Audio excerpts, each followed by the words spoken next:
he goes on here in verse 11, and he's very specific now. Judah hath dealt treacherously. We now know who he's talking about, the tribe of Judah and around Jerusalem. He says, Judah hath dealt treacherously, and an abomination is committed in Israel. Now, that's all the 12 tribes, and in Jerusalem, the capital. For Judah hath profaned the holiness of the Lord, which he loved. Now, God is holy, and he loves holiness. God doesn't love sin. He hates sin. Now, specifically, what's he talking about? And God will always spell it out. And hath married the daughter of a foreign god. Now, we've dealt with that. They were leaving their wives, and around them were these beautiful foreign girls, and they were marrying them. But these girls served a heathen pagan deity, and that brought into Israel, that brought idolatry into the nation. That's the way it got in at the beginning. That's the way that Balaam was able actually to curse Israel. He could not curse them. God would not permit it. But he was able to give Balak some very bad advice for Israel. He said, let the daughters of Moab marry the sons of Israel. And again, it brought judgment of God down upon them. And that, my friend, is something that carries all the way through the Word of God. And personally, I think that's what the 6th of Genesis means. I don't think that men and angels cohabited and produced some kind of a monstrous offspring, because angels neither marry, are given in marriage.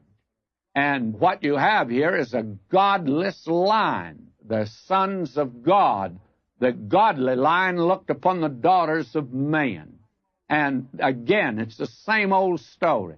And it's the same old story today. I've been saying it in Southern California since 1940. And I get out of breath saying it, but I keep on saying it. And divorce keeps building up. Nobody's paying any attention to me, but I keep saying it.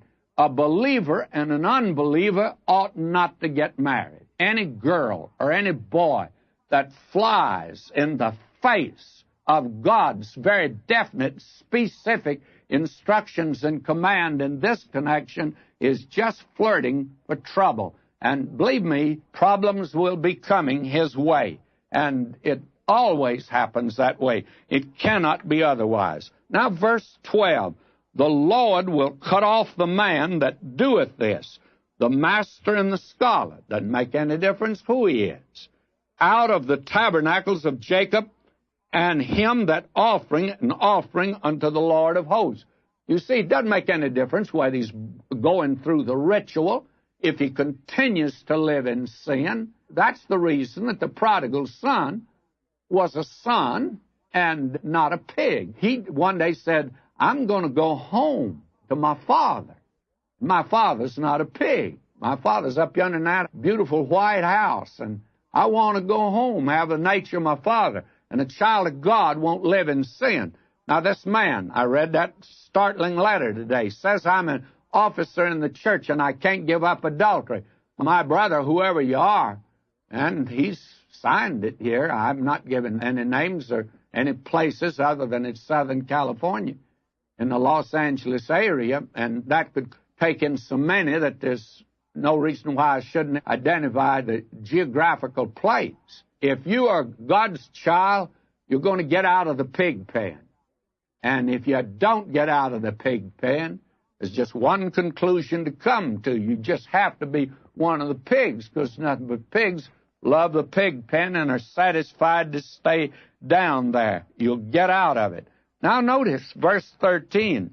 And this have ye done again, covering the altar of the Lord with tears, with weeping, and with crying out, insomuch that he regardeth not the offering any more, or receiveth it with good will at your hand. Well, what was happening? The wives of these men that were divorcing them and going and marrying these foreign girls, these wives came to the altar weeping and in tears and shed them upon the altar, you see. God said, I heard them. I listened to them. And then when you came along later and very piously, and you brought your offering and put it on that same altar where the tears of your wife was, then you expected me to accept it. God says, I want you to know something. I didn't pay any attention to it. And I would say this, I have a notion that this man that says he's an officer in the church and he commits adultery, I have a notion he takes up the offering. He may be the treasurer of the church. He may be the head deacon. But God is paying no attention to your work. It's no good in His sight. It'd be better if you stayed home and stayed out of sight. God makes it very clear here. God says He will not receive it at all. God says, I will not receive it with goodwill at your hand. I know you're a hypocrite, and I will not accept it. Well, what did they do? Well, He makes it very clear. He spells it out. Judah hath dealt treacherously. He's not talking to the priests now, but to the people. He's talking to the people. This is a sin that the people have committed that came back into that land. Judah hath dealt treacherously, and an abomination is committed in Israel and in Jerusalem. For Judah hath profaned the holiness of the Lord, which he loved, and hath married the daughter of a foreign god. In other words, a heathen woman, a pagan woman that was worshiping in idolatry. Now, that's the way idolatry got into the northern kingdom, was through Ahab marrying Jezebel. And she was the daughter of the high priest of Baal over in Sidon.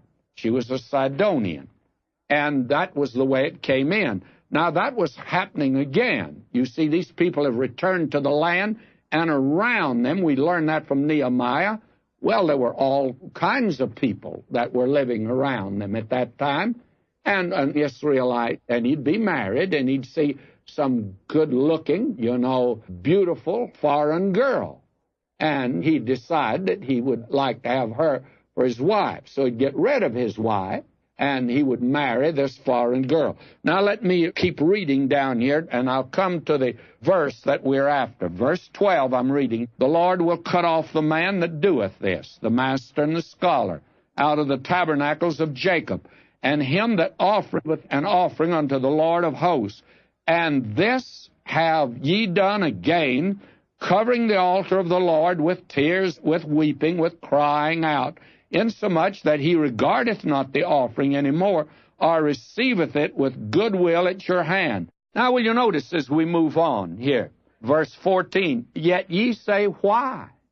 Oh, will you listen to him? With feigned, injured innocence, with pretended ignorance, offense.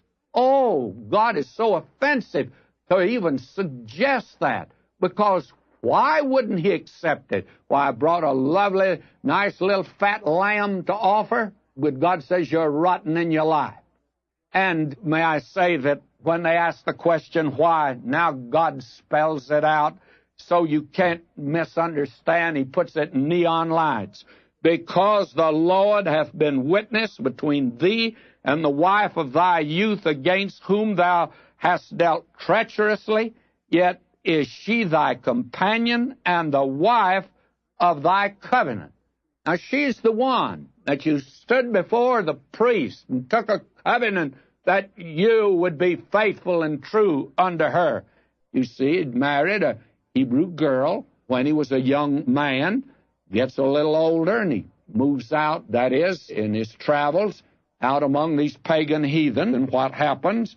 He's a witness now between thee and the wife of thy youth, against whom thou hast dealt treacherously, yet is she thy companion and the wife of thy covenant. In other words, they had been married, and it was a religious ceremony, not a civil. They were joined together by the priest.